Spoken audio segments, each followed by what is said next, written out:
Hey, do you guys mind watching Superman for a second? Sorry, watching who? Who are you supposed to be watching?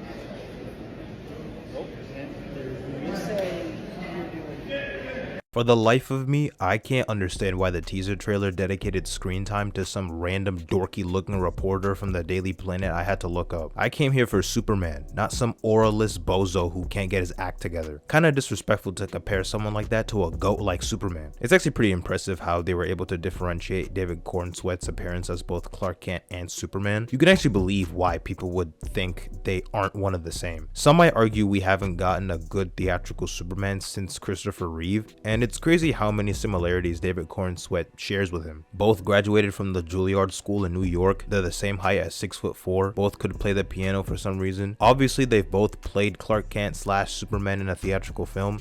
Close enough. Welcome back, Christopher Reeve. James Gunn went on to describe his interpretation of Superman's identity and how it's not just Clark Kent or Superman, but rather it's both. He doesn't believe in the whole Clark Kent's the secret identity and Superman's the real one, or vice versa. People don't truly know him unless they know both sides of him, which in this movie only includes his parents and a few others who are aware of his identity. My guess is that Lois Lane might end up being one of those people by the end of the film, or she already knows Clark Kent and Superman are one and the same if the teaser trailer is any indication. One of the things you have to get right in any Superman adaptation is the dynamic between Superman and Lois Lane. If they have no chemistry on screen, get it out of my sight. Henry Cavill and Amy Adams are good actors, but they had little to no on-screen chemistry that made it interesting to watch them interact with one another in Man of Steel and Batman vs Superman. Lois's death was intended to serve as a plot device to turn Superman evil and team up with Darkseid, which is what led to the nightmare sequences seen in BVS and Zack Snyder's Justice League. The whole uninteresting damsel in distress love interest could be very much applied to this iteration. She kinda lacked that wit or energy you would see in, say, Smallville or the original Superman movies. Considering both Superman and Lois are going to be key main characters, it would be vital to ensure the actors on screen have genuine chemistry. They also auditioned together.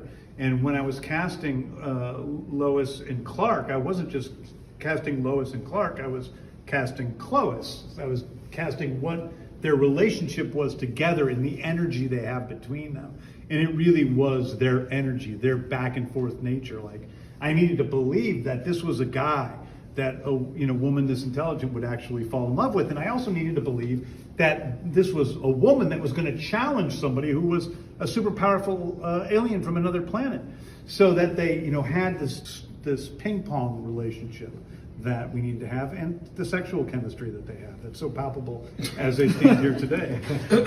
I think the relationships Clark has with the people in his life, how they contrast and how he balances them all, could be an interesting element of the movie. Both of his parents are still alive on the Kent farm. Obviously he has a relationship with Lois and a friendship with Jimmy Olsen and whoever else at the Daily Planet. I'd bet that Krypto will be a deeply emotional element of the script. Adding a cute little dog with superpowers that hangs out with Superman is certainly a way to get butts in seats. Krypto and Supergirl are probably the only ties Superman has to Krypton. To be honest, Krypto is a pretty terrible dog.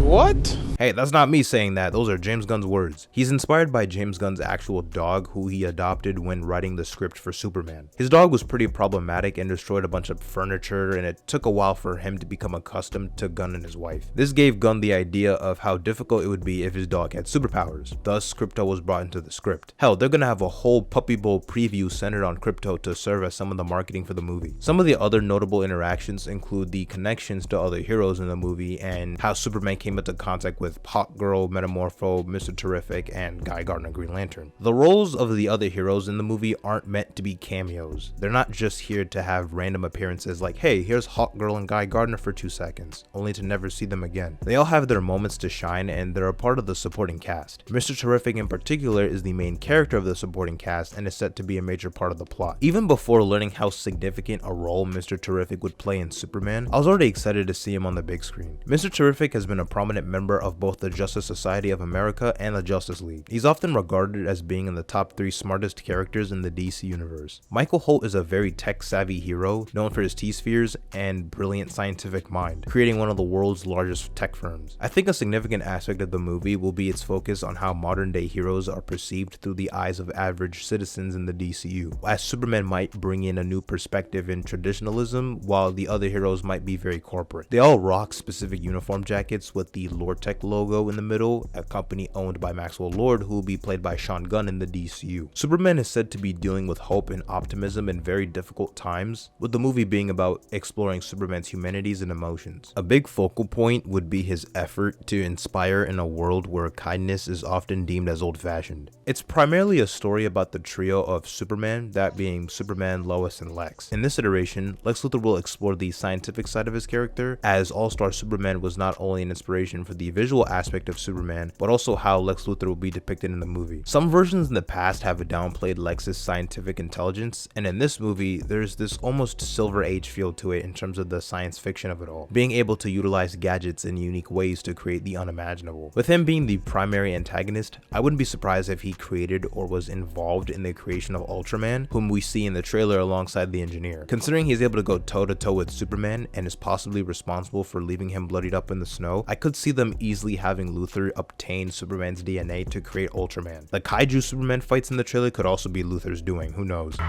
We've got a freaking kaiju up in this shit! Some of the complaints I've heard based on the teaser trailer alone have been pretty hilarious. Oh, it looks like a high-budget CW show. Or, man, the CW Arrowverse had a better-looking Mr. Terrific. You are blind? Do y'all even know what you're saying when making statements like that? How does anything shown in the trailer resemble the CW Arrowverse? Man, Mr. Terrific looks too goofy. Nigga. That is one-to-one what Michael Holt as Mr. Terrific looks like in the comics. Literally, what more could you want? And how does it look worse than the CW version in Arrow? The nigga in that show ain't even Michael Holt. He's just some original character they made up named Curtis who dons the mantle of Mr. Terrific. Bro's rocking cornrows and whatnot. But I guess that's better and not as much of a politically charged hairstyle according to some people. All right, so as for the hair, it's a little retro. I agree with CM. It's a little 70s, a little 60s. It's a little black power, a little political in my opinion. I don't know if I would have injected that into the character. I think I would have just focused on making the character sexy and cool as possible. Who the fuck told you that stupid ass shit, bro? I be knowing about this science shit. I watched the Discovery Channel. And discovered you an idiot, right? What's funny is that the most recent and final DC show to air on the CW, Superman and Lois, is actually a solid show and a great depiction of both titular characters. It looked better than a lot of the Arrowverse shows visually. One of the best Superman adaptations in years. As for the Arrowverse shows with shoddy visuals, none of the shots from the Superman trailer resemble or give off high-budget versions of this nonsense. You can't touch me without hurting yourself. That's why he brought me. Don't be so sure.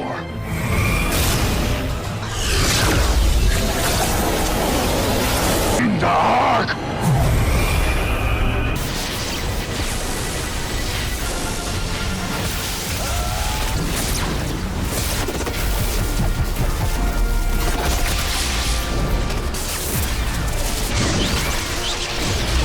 It might seem unorthodox to some that a Supergirl solo movie is the second theatrical release of the DCU. Believe it or not, it was never intended for Supergirl Woman of Tomorrow to be the second DCU film. A huge motto of DC Studios is to never greenlight projects until the scripts are complete and are of actual good quality. And apparently James Gunn read and liked the script so much he was like, oh no, we gotta get this up and running. The Woman of Tomorrow story starts with a little girl named Ruthie, whose father was killed by Krem of the Yellow Hills. The driving force of the plot is Ruthie wanting to seek revenge against Krem to kill him in cold blood like he did her father. She initially seeks out a bounty hunter to do the job for her, but then she stumbles upon Supergirl, who's having a few drinks to celebrate her 21st birthday on a planet with a red sun. Supergirl was initially reluctant to help Ruthie find Krem, but once Krem injures Crypto, Supergirl and Ruthie travel across galaxies for months in search of Krem. They fight all types of monsters and creatures across the universe, and the story highlights the resilience of Kara as she goes through a lot physically and mentally. Jason Momoa was recently cast as Lobo in the film, which is interesting because Lobo never made an appearance in the Woman of Tomorrow miniseries. Further proof that none of the Justice League actors from the DCEU will return as those characters if you somehow weren't convinced already. However, the writer of the story, Tom King, mentioned how he wanted to use Lobo in the book initially, but his editors advised against it. The book began as me pitching a Lobo Supergirl book.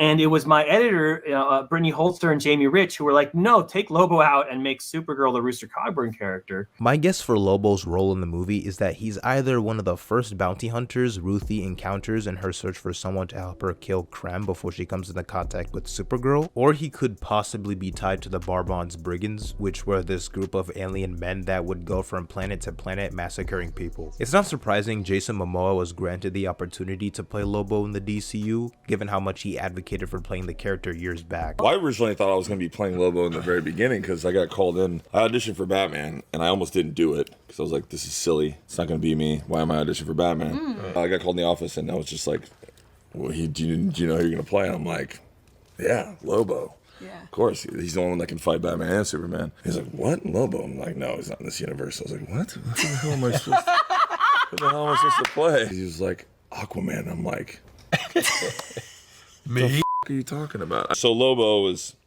I used to collect comics, and I don't do so much anymore, but he was always my favorite. And I'm like, I always wanted to play Lobo because I'm like, hello. If they call me and ask me to play, it's a yeah. Right. Or ask me to audition, I'm there. I mean, you're not gonna have to audition. Well, I know, but.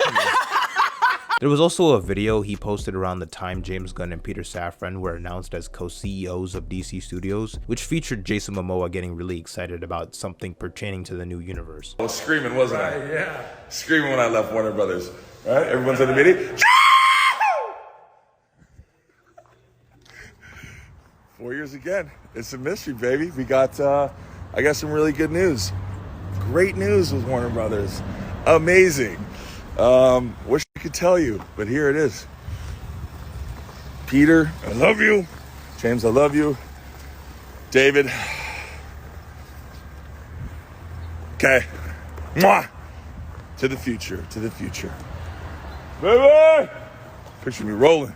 Which we for sure now know was in relation to his role as Lobo. If the Superman movie resonates with audiences and is marketed well, I don't see how it couldn't be a major success, which is necessary for the future of this franchise, because if this fails, there's pretty much no DCU. Exploring the emotions and humanity of Clark Kent is key to allowing the general audience to resonate with and relate to his character, and that's something adaptations have struggled with for a good while now. The cast across the board is just filled to the brim with talent, and the DCU's casting so far across these projects have been on point. All I can hope is that this movie puts Superman on the map again. We'll be watching day one.